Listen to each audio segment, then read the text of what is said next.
হিমালয়ের বুকে মেঘ আর পাহাড়ের আড়ালে লুকিয়ে রয়েছে এমন এক স্থান যেখানে পৌঁছতে হলে পেরোতে হয় দীর্ঘ পথ, খাড়া চড়াই, ঘন জঙ্গল আর অজস্র অজানা বাঘ।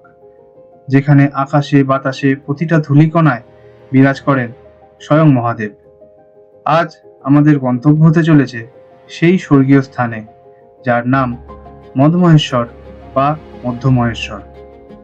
মনোমুগ্ধকর এই যাত্রায় থাকবে পুরো রুট ম্যাপ, অ্যাডভেঞ্চার, ক্লান্ত করে দেওয়া জার্নি আর প্রকৃতির অপরূপ সৌন্দর্য। ব্যাগপত্র গুছিয়ে নেওয়া হয়ে গেছে। সামনে রয়েছে দীর্ঘ ট্রেন যাত্রা, তারপর পাহাড়ি রাস্তা আর শেষে সেই বহু প্রতীক্ষিত ট্রেক। কতটা কঠিন হবে এই পথ, কি কি অভিজ্ঞতা অপেক্ষা করে আছে, আর শেষমেশ মহাদেবের এই ধামে পৌঁছানোর অনুভূতিটাই বা কেমন হবে, সেটাই জানাবো এই ভিডিওতে। চলো তাহলে বেরিয়ে পড়ি মধমহেশ্বরের পথে।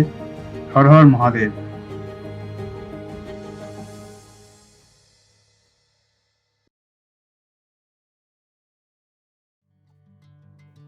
ক্যালেন্ডার বলছে আজ 2রা জুন, আর ঘড়ি বলছে সকাল 9টা।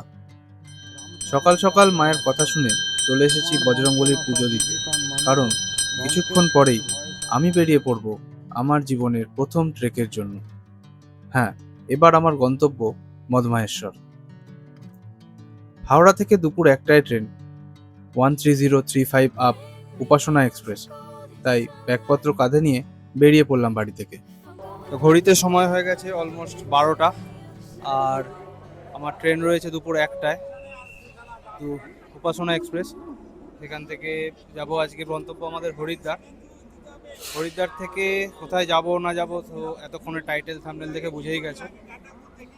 তো দেখি, ওয়েট করি 1 ঘন্টা। তবে আজকে আমি একা যাব না, আমার সাথে যাবে আর একটা বন্ধু ঋত্বিক, দেখতে পাবে, আলাপ করবো তোমাদের সাথে। আর পেছন থেকে ভিডিও করে দিচ্ছে বাবা পেছন থেকে আমাকে ভিডিও করে দিচ্ছে, বাবা আমাকে ছাড়তে এসছে। বাবা একটু হ্যালো বলে দাও।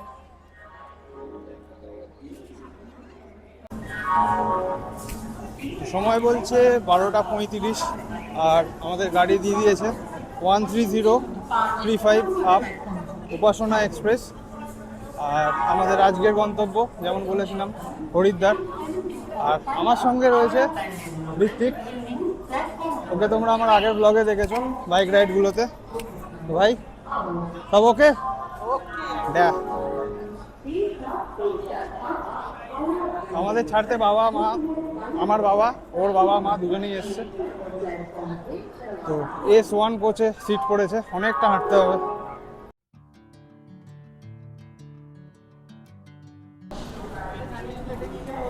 হ্যাঁ, এটা নিয়ে চলে গেলে হতো। আমি চালাতে জানি, আমি ইউটিউবে দেখে নিয়েছি। চালাতে জানিস? ইউটিউব থেকে? তাহলে ভাই উঠছি না তোর গাড়িতে।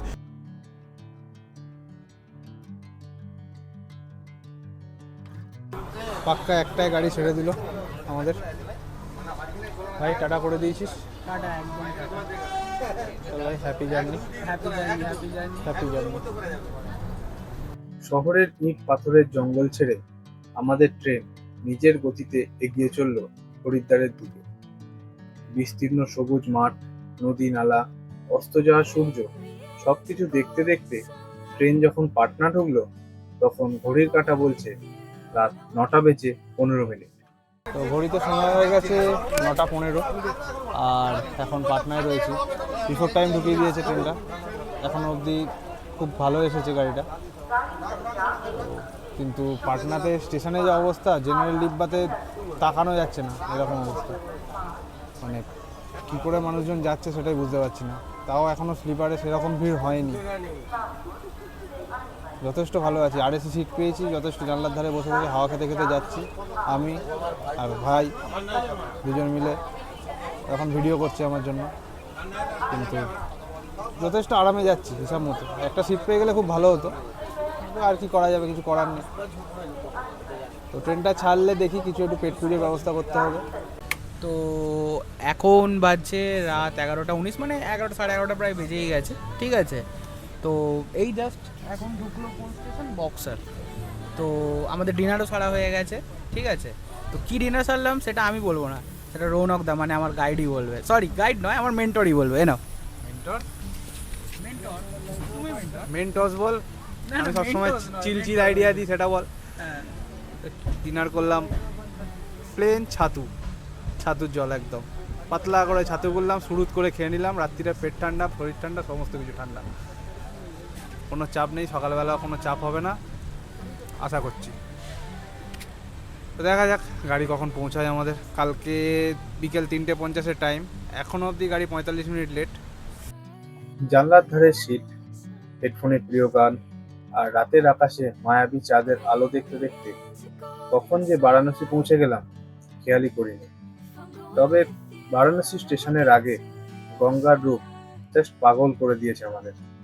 তো ঘড়িতে বাজে এখন কটা, 1:22, আর আমরা এখন দাঁড়িয়ে আছি বারাণসী স্টেশনে। আমি আর ঋত্বিক দুজনেই নেমে পড়েছি, কারণ প্রচণ্ড গরম। একটু অনেকক্ষণ ধরে বসেছিলাম তো ট্রেনের মধ্যে, সেই জন্য হাত পা ছাড়াতে হবে একটু, তাই নেমে পড়েছি। এই ছোট্টবেলায় বারাণসী এসেছিলাম, তারপর অনেক দিন বাদে আজ আবার বারাণসী স্টেশনে নামলাম। 12 বছর পর আমার কত বছর মনে নেই, অনেক ছোটোবেলায় এসেছিলাম। ঘড়িতে সময় হয়ে গেছে 9টা, আর এখন ট্রেন চলেছে মোরাদাবাদের দিকে। Good morning. মানে অস্বস্তিকর পরিস্থিতি হয়ে আছে ট্রেনের মধ্যে। একে তো সিট কনফার্ম নয়, আর এসি হয়ে আছে, 2-3 করে বসে বসে যাচ্ছি। বাথরুম জ্যাম করে দিয়েছে, দরজা জ্যাম করে দিয়েছে, অস্বস্তিকর পরিস্থিতি, তার উপরেই গরম। তার মধ্যেই চলছে জার্নি। এখন বিস্কুট দিয়ে ব্রেকফাস্ট চলছে, হরলিক্স বিস্কুট। চা আসলে চা নেবো, সেই জন্য বিস্কুটটা বাঁচিয়ে রেখেছি, দেখি চা আসে কি না। এখনও পর্যন্ত তো গাড়ি রাইট টাইমই আছে, এবার দেখা যাক। প্রথমবার মোটো ব্লগিং ছেড়ে নর্মাল বসে ব্লগিং করছি, কেমন অকওয়ার্ড একটা ফিল হচ্ছে। ও সরি ভাই, কালীপদ মানে ভাই ঋত্বিক ওপরে আছে, উপরে চলে গেছে কারণ আমাদের সিট দখল হয়ে গেছে। আমার একবারও ঘুম হয়নি, ঠিক আছে? আমি একবার এই সিট ওই সিট, আর নিচে ওপরে বাঁদিক ডান দিক আর এই করে যাচ্ছি খালি। অসহ্য গরম আর প্রকৃতির ডাক উপেক্ষা করার চাপে এর থেকে বেশি ভিডিও আর করা হয়নি তখন। যাই হোক, আমাদের ট্রেন নিজের গতিতে চলতে চলতে নির্ধারিত সময়ের 7 মিনিট আগেই আমাদের পৌঁছে দিল হরিদ্বার স্টেশনে। ঘড়িতে বাজে 3:43, আর আমরা চলে এসেছি হরিদ্বারে। জাস্ট নামলাম ট্রেন থেকে। হরিদ্বার স্টেশনে নেমে আমরা বেরিয়ে পড়লাম স্টেশনের কাছাকাছি একটা হোটেলের সন্ধানে, শুধুমাত্র রাতটুকু থাকার জন্য। কিছুক্ষণ খোঁজার পরে এক রাতের জন্য 1000 টাকায় একটা চলনসই ঘর পেয়েও গেলাম। এরপর ফ্রেশ হয়ে বেরিয়ে পড়লাম পেট পুজো করতে, আর পরের দিন উখিমঠ যাওয়ার বাসের খোঁজ করতে। তো হরিদ্বারে পৌঁছে সাদামাটা একটা রুম নিয়েছি একদম স্টেশনের সামনে, আর একটু ফ্রেশ হয়ে চলে এসেছি খেতে। খুব খিদে পেয়েছে, তো আমাদের খাবারও মনে হয় চলে এসছে, আমাদেরই খাবার। সার্ভ করে দিতে পারি। হ্যাঁ, কী আছে খাবারে? তন্দুরি রুটি আছে আর ডাল ফ্রাই আছে। ভাই ঠিক আছে, না খেয়েই বলছিস পারফেক্ট।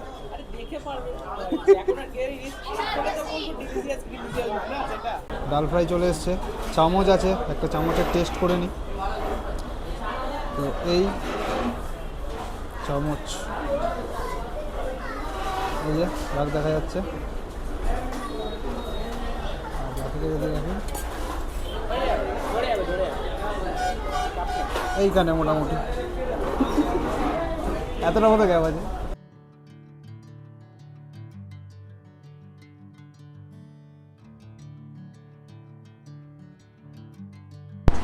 চলেছে আমাদের ডাল মাখানি খালি হয়ে গেছে, ভাই বলছে এটা চেটে পরিষ্কার করবে, চেটে পরিষ্কার করে রেকর্ড করবো। না রেকর্ড করবো, আরে এই 6টা বাজে চলেছে। হ্যাঁ 6টা বাজে 10। হয় না এগুলো, চাটনি ভালো লাগে না। চাটনির সাথে ডাল মাখানি মিক্স করে, ঠিক আছে, এটা নতুন ধরনের। না খেতে চাটনিটা খেতে ভালো, আমি ট্রাই করলাম।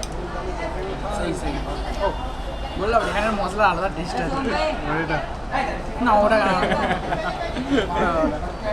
আচ্ছা একটু কি এই রুটি শেষ হয়ে গেছে, এইটুকু আছে। এমনি আর ঠিক আছে। আচ্ছা আমি খেয়ে ভালো করেছে কিন্তু বললাম। তো খাওয়া কমপ্লিট আমাদের। এরপর বাসের খোঁজ নিতে যাব, কালকে উখিমঠ যাওয়ার কী বাস পাওয়া যায়। তো চলো বেরোই এখান থেকে, কত কী বিল হলো দেখি। তো 3টে 6টা রুটি আর একটা ডাল ফ্রাই। কেটে গেলাম এই যে বললে ঠিক আছে। তো এই হলো গুরু নানক বৈষ্ণব ভোজনালয়, এখানেই আমরা খেলাম দুজনে। একদম উত্তরাখণ্ড পরিবহন নিগম বাস স্ট্যান্ড আছে তার পাশেই, আর এর উল্টো দিকেই একদম হরিদ্বার স্টেশন। হরিদ্বার স্টেশনের একদম অপোজিটে। এটা কত নম্বর গেট দেখি? 2 নম্বর গেটের ঠিক অপোজিটে। তো আমাদের দুজনের মিলিয়ে টোটাল বিল হলো 290 টাকা, তন্দুরি রুটি আর ডাল মাখানি নিয়ে। এবার যাই বাস স্ট্যান্ডের ওদিকে, একবার যাই দেখি কি পাই, বাসের কি খোঁজ খবর পাই দেখি একবার। তো এখন আমরা দাঁড়িয়ে আছি হরিদ্বারের প্রাইভেট বাস স্ট্যান্ডে, আর আমার অপোজিটে রাস্তার ওই ফুটে রয়েছে GMOU এর অফিস। ওখানেই খোঁজ করে যা জানলাম 5:30টায় বাস আছে একটা উখিমঠ যাওয়ার। তো তার জন্য 3টে বা 4টের দিকে এসে বাসে এখানে সিট দখল করতে হবে। তাছাড়া আর উখিমঠ যাওয়ার কোনো বাস নেই, যা আছে কুণ্ড অবধি বাস আছে, কিন্তু কুণ্ড অবধি বাসে গিয়ে লাভ নেই, আবার আমাকে গাড়ির জন্য ওখানে দাঁড়াতে হবে, আর ভাড়াও অনেক বেশি। তো দেখা যাক, কাল ভোরবেলা এসে দেখবো বাস পাওয়া যায় কিনা। ভাগ্য যদি আমাদের সাথে থাকে, ভোলে বাবা যদি ডাকে আমাদের, তাহলে এত দূর যখন এনেছে আশা করি পৌঁছে দেবে ভোলে বাবা, ভরসা আছে। কি ভাই, তাই তো? আপাতত আমাদের কাজ শেষ, তাই 2 ভাই মিলে বেরিয়ে পড়লাম হরিদ্বার এক্সপ্লোর করতে। শুরু করলাম 1 গ্লাস করে গলি সোডা দিয়ে, দাম নিল 30 টাকা করে। এরপর হরিদ্বার স্টেশনে মহাদেবের দর্শন করে চললাম গঙ্গার দিকে। হাঁটতে হাঁটতে একটা প্রাইভেট ঘাটে গঙ্গা আরতি দেখলাম গঙ্গা নদীর সংযত রূপ। দেখলাম কিভাবে একটা ব্যস্ত শহর নিজের আধ্যাত্মিকতা, আধুনিকতা আর প্রাচীন ইতিহাসকে একই সুতোয় গেঁথে রেখেছে। ভাই ব্যাগে করে গামছা এনেছিল, ও কয়েকটা ডুব লাগালো, আর আমি গঙ্গার জল মাথায় ছিটিয়ে গঙ্গার পাড়ে বসে পাপের বোঝা কমানোর চেষ্টা করলাম। বেশ কিছুক্ষণ গঙ্গার ধারে বসে কাটালাম। ধীরে ধীরে সন্ধ্যা নেমে আসলো, আর গঙ্গার ধারে আলো ফুটে উঠলো ধীরে ধীরে। ঘড়িতে এখন সময় হয়ে গেছে 7:40, আর আমি আর সঞ্জু বসে আছি এখানে গঙ্গার ঘাটে।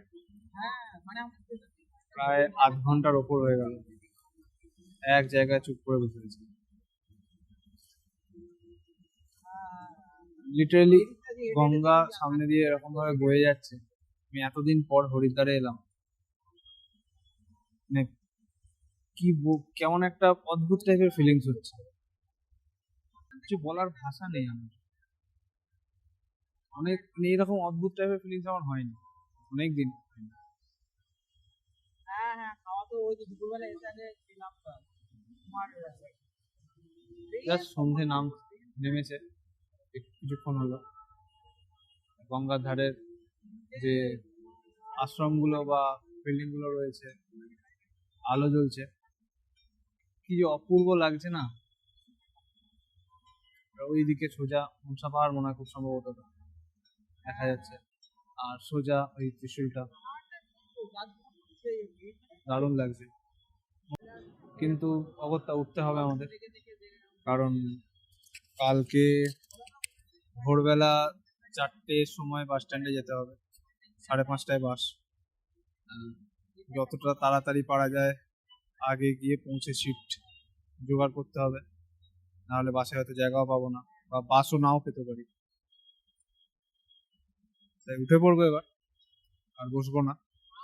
ব্যাগপত্র গুছিয়ে হোটেলে গিয়ে ব্যাগপত্র গুছিয়ে একটু রেস্ট নিতে হবে, না হলে আর শরীর টানবে না।